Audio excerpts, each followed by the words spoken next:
Oh, Sana, poor Zama, the way she cried after obviously Sanele slash Banele has called off the traditional wedding. Oh, Sana, she cried her lungs out, and for a moment there, I really felt for her, like I felt sorry for her.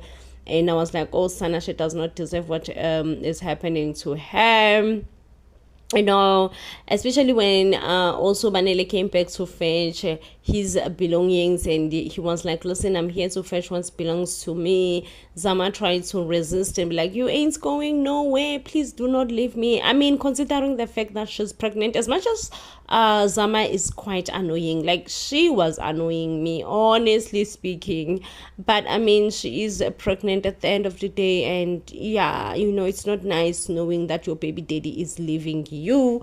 And not only is your baby daddy leaving you, your baby daddy is probably going back, okay? Because now Mbali and Usanele, they decided to go back to Umakhumalo and inform Umakhumalo ukuthi uBanele right here has not, oh sana yazi indaba kaBanele, andiyazi tu ke sana. uBanele has not swapped back the bodies with the real Sanele. But one thing for sure, as much as I was so angry at Ubanele, I feel like he did acted selfless in terms of letting Umbali know everything, that everything happened. It was not Sanele's fault, it was definitely my fault. Everything happened because of me. And so I think should they swipe back the bodies, i-relationship kaMbali beno Sanele izocontinue, izoqhubeka, solves nicely and smoothly. However, guys, I am so dead tired of it. Like, I want this season to end, and they better not come back with season 2. They better not do that to us, okay? This was a completely failed drama, soapy, whatever you want to call it. Mzansi Magic failed us here, like they really did. Such boring, confusing storyline, hard to follow. I just want Sanele to come back and let's get this thing over and done with, okay? It was a complete failed project. The sad part here is the fact that they really did casted good actors, okay? The actors are wonderful, great, love the casting. The storyline, oh Sana, I can't with the storyline, honestly. She doesn't like Umembeso to go on, and she would like ukuthi bebe no Sanele together and forever and forever. And no Sanele naye uthi nekhuleka I mean uBanele, and I'm not sure because uZama ngimzwe ekhuluma nomngani wakhe as if she is very much we are suspect her, she's away, we are suspect ukuthi no, these people could be swapping bodies and it's a different spirit but same body, but yeah, in a way also uZama ushilo ukuthi angeke ngise ngilenze lelo phutha lokuthi ngimbuze mina uBanele ukuthi hey kahle kahle kwenzakalani la namlisa, she did say ukuthi angeke sembuze uzothula nendaba. So one day I hear in bed, I'm struggling to connect noZama in terms of a sheer way, ukuthi now as much as it's Sanele's body but it's now Banele. Yo guys, they are confusing, that's indaba. Kodwa ke guys, uBanele uthi nje lalela, you are the only person odeserve ukuba uMrs Magwaza nje umembeso will take place ngi-6 feet because there is no way that the members will continue and go on whilst me and you, yo guys, kwaze kwa stressful indaba kaSanele benomane, like is stressful ngalendlela exakile nkosiyami, exakile. Meanwhile nkosiyami sinomakoti wethu la, yay sinomakoti wethu akamhle uMbali. Guys, lalela, yay if ubuhle buyathengiswa, sisacela ukuthi uMbali esitshele ukuthi buthengiswa yaphi. Sisacela nje uMbali esplage bafethu sizokwazi ukuthi ubuhle buthengiswaphi, because Girl akamhle kalokhu, like mhle, like gorgeous girl. She is beautiful, like mhle sana. So if khona la ubuhle buthengiswa khona sisacela bandla do right by us wezama. Do right by us usithengisele ubuhle, like so sonke siyafuna ukwazi ukuthi ubuhle kahle butholakala ave mhle nkosi yami uzama. But anyway guys, akapheni umakoti wethu, and it seems like ke guys usanele, you know, expectedly ukuthi phela bekumele buye kubo kuzopreparishwa kahle ukuthi kuyahanjwa kiwe kumembeso nani usanele akasebuye, usanele akabonwa manje ke ilanga lika membeso. Still bandla umkhonyane wethu azosigila usanele ayekho akabonwa. Yay wazwamfaka umbhali kuPanic Moka. Awucabange nje usulahlekelwe umkhonyane beliyosini ube muhle nangumkhonyana akasekho. Wazwagileka bambona ukuthi yazini ugilekile elikhulu igoda leli ayi.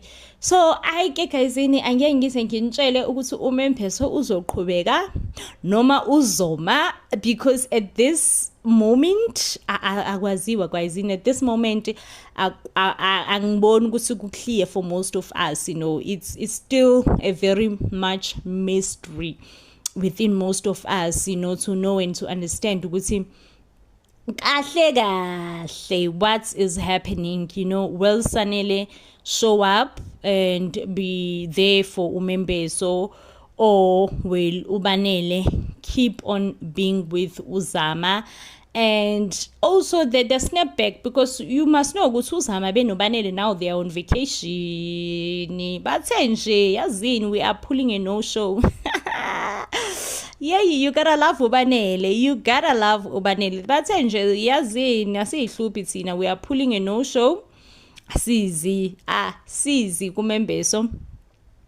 So whilst ke uzama benomuntu wakhe baku vacation bese enjoy, others are stressing nkosami, kodwa baze bamstress umbali, baze bamustressa umbali, because guys ama preparations kaMembeso like legit on kushada ngomkhonyane. Lalela ishirt likhona kushada ngomkhonyane, but umkhonyane no show, kodwa ishirt lithi nje ngilinda ukugqokwa, lithi nje okusamkhonyana noma yini okungavela nje phambi kwami. But kesana it is what it is. Very shameful. I'm very hurt as well, you know, on behalf of umbali. Guys, umbali akadeserve akayideserve nje into akayenziwa usanele benozama, like akayideserve tu kesana. But anyway guys, please do comments down below ngale storyline sika Membeso. Hawe ma sazagileka. Do you all think ukuthi like it's gonna go on, you know, it's gonna go on kuzoyenzakala ngendlela ekumele kwenzakale ngayo, noma do you all think ukuthi hawe ma uzophoxeka ke uzama lapha esemile ke sekumele echaza ukuthi hayi inkosi yami umkhwenyana sekumele vele sinjalo umkhwenyana vele wayihlangana nenkulu le ingozi yemoto, so izinto ke zange saphumelela kamkhwenyana because uzothini ngempela uzothini.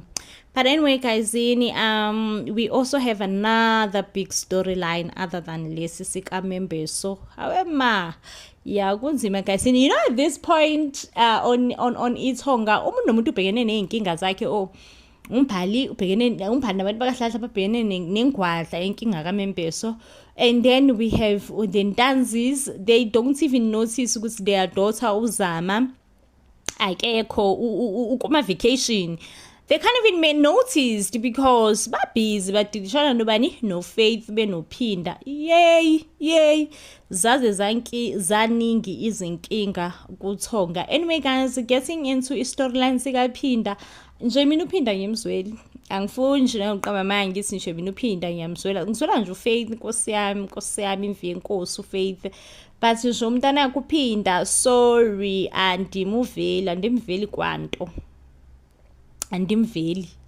But anyway guys, it is said ukuthi after uNtanzi benobhuti wakhe have made peace, they will then decide what to do ngoFaith benophinda. Yeyiwe gazini, ngiyazazi nezigebengu. Yabona uphinda inswela boya shame, inswela nje boya yesigebengu. Lalela ke gazini, after uPaulo benomduduzi decided to make peace, and you know nje making peace yabo nkosami ibi formal, ibi involve namadlozi ubona nje ukuthi hayi informal nansi into ethi let's make peace. Anyways, they then decided what are they gonna do ngoFaith benophinda. And umduduzi decided to just go and confront uFaith. uFaith nkosami ave thanda yayiqinile emthandazweni nangumama. Yeah guys, nilalela ayikho into ezoqinisa emthandazweni njengokuthi ube nenkinga, hlangabezana nje nenkinga wena uzovela uqine emthandazweni ubone kahle ukuthi yazini futhi ayikho enye ezongisiza ngaphandle ukuthi nje ngivele ngiqine emthandazweni. Ay uFaith ke lana uyathandaza and uyangena ke la umduduzi uzomconfronta. uFaith ukhipha imali, uyasho ukuthi ngiyacela bandla ngicela ukuthi nje uphinda nemxolele like uyenze nje enkulu leli iphutha.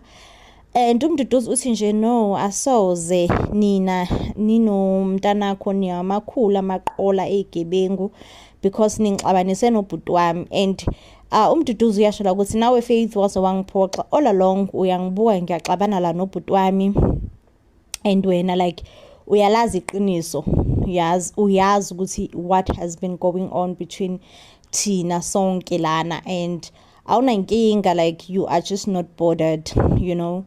And all along mina ngiyaxabana ke la nobhuti wami, mina nobhuti wami asisakhulumisani nje, it's just a mystery between my brother and I. When you just could not be bothered, you just could not be bothered by anything whatsoever.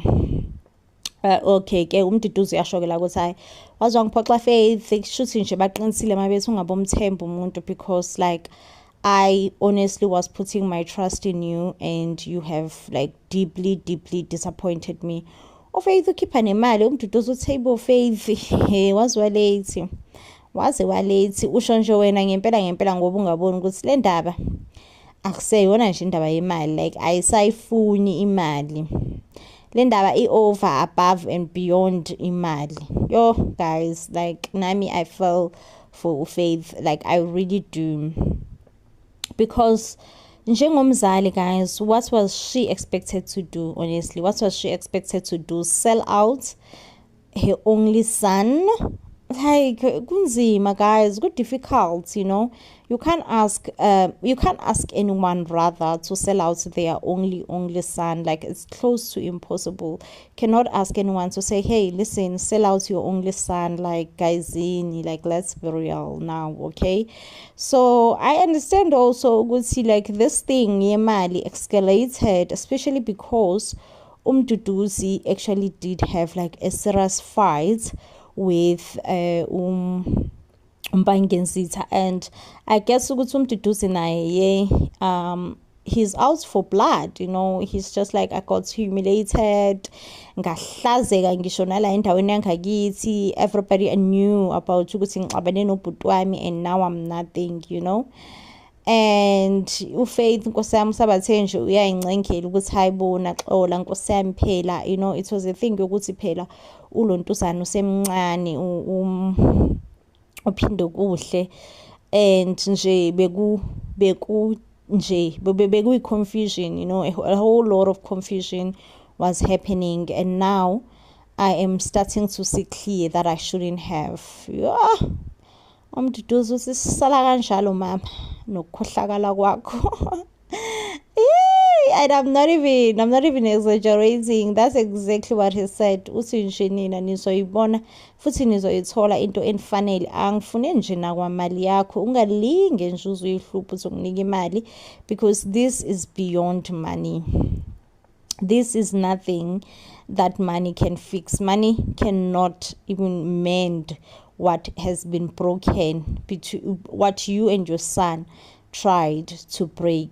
Yo guys, And you know, the most sad thing, Faith, as much as she took out all her savings, she still says her savings doesn't reach the money that is needed, which is just 56,000. You know, it's not like it's a million, it's just a 56,000.